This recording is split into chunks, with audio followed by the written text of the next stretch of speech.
Alright, once you have a blank page set up in InDesign, you're ready to start preparing the materials for your ad or whatever page you're going to create. So first thing you need to do is navigate to the folder.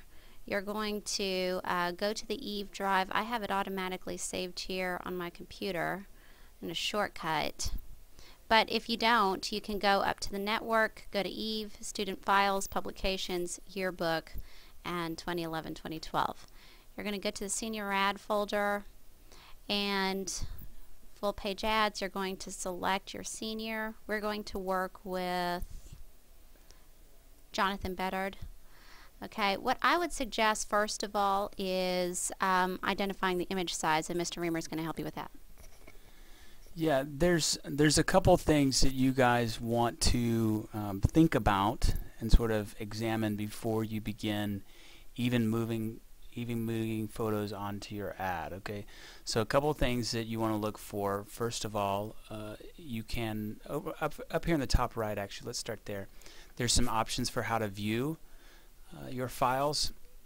If it's in your details view, something that you can begin looking for is the size of the files. Size is important. The smaller the size of the file, the more likely that you're going to have problems using the photo. Smaller photos will pixelate when you go to import them into InDesign or Photoshop, and when you print them they'll be pixelated. So anything that's probably under 1,000 kilobytes or 1 meg, you probably should be worried about. So we've got this file right here, Bedard 15, that is 173 kilobytes. So this is a pretty small file, and we can open it up and we can already tell that there's a little bit of pixelation happening, and you can see how something like that looks a lot different than, say, this file. See, this is you automatically can tell this is a much larger file. This is a very small portion of a larger picture. So when we resize this for the ad page, it's going to keep its clarity really well, because we're sort of compacting many pixels into a smaller amount of space, and so the clarity on this picture is going to be quite nice. The clarity on this one is probably not going to be as good as we would want it to be. So if you see stuff like this, talk with the editors who are in charge of the senior ad portion, and we may want to approach the parent of this student and ask for either a new file or just notify them that this one is not going to work, and give them an opportunity to submit a new photo. So that's one of the first things that you want to look at. Next, go ahead and change your view to, we're going to change this to extra large icons.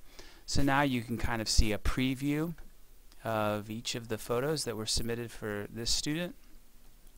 The next thing that you want to consider is the shape of your photos, and kind of make either a mental list, or even maybe pull out a sheet of scratch paper and just jot down how many horizontal pictures you have and how many vertical pictures you have.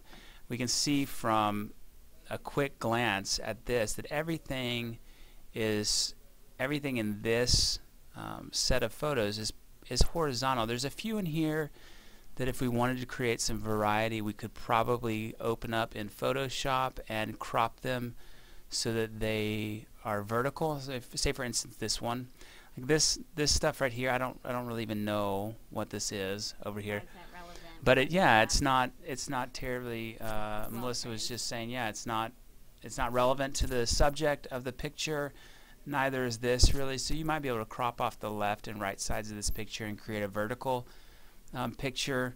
Perhaps even this one right here, this number 17, you might be able to do something similar there. Otherwise, everything is pretty horizontal on this one. So just take a good quick look at the variety of photos that you have. Oh, but we don't crop out the Eiffel Tower. Yes, on 18. Yeah, well, that's sort of a funny note, but also serious.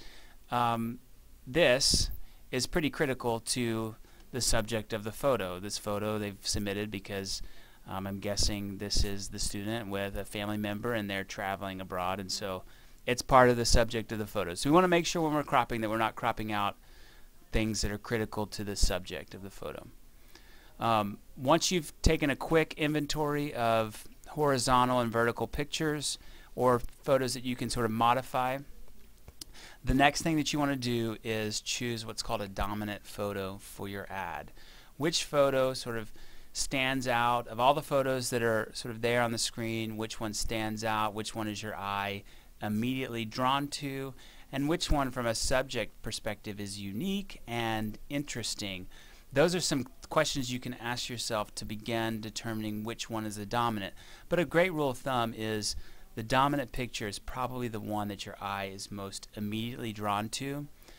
If there's not one that you're immediately drawn to, you can start thinking about which photo has the subject either that is most clear or that's taking up the most amount of the space. So I would not select this one as my dominant, but a good example of that would be number 17. This is a nice close-up shot of the student. It's very clear. There's not a whole lot else going on, and so if we were lacking a suitable dominant picture, I think this one would be a good option. But for this one, my eye is immediately drawn to number 14. It's an action shot. It's interesting. There's a singular focus to the picture of this student. It's telling me a story about this student too. Like, this is something interesting about this student that's a little bit different from a lot of the other photos that are here. So this is a really great focal point to begin building our ad around. So once you've chosen your dominant picture, you've taken a really good inventory of horizontal and vertical, and you've got a good variety of horizontal and vertical, you're in a good spot to start. And then also, of course, eliminating photos that we know are just not going to work, that are just too small, like maybe number 15. But once you've done all those three things, you're at a great place to begin moving images into your ad and beginning to place things. Okay, and just a little word, if you find out that there is a picture like number 15 that is going to be too small, and you double check it in Photoshop and it is in fact too small because the resolution is below 300, you can check that under image size in Photoshop. Then you need to make contact with the parent and inform them, describe to them the photo, let them know what is wrong, that the picture is too small, it's going to be pixelated in print. And if they don't care, then we can go ahead and use it, and if they do care, well then see if they can possibly provide us with a substitute, and you can have them send it to Mr. Reamer or myself or both. So in any case, that's what you do in that situation. I think that we've covered pretty much everything that you need to sort of understand and know before you start designing your ad. A quick note about copy.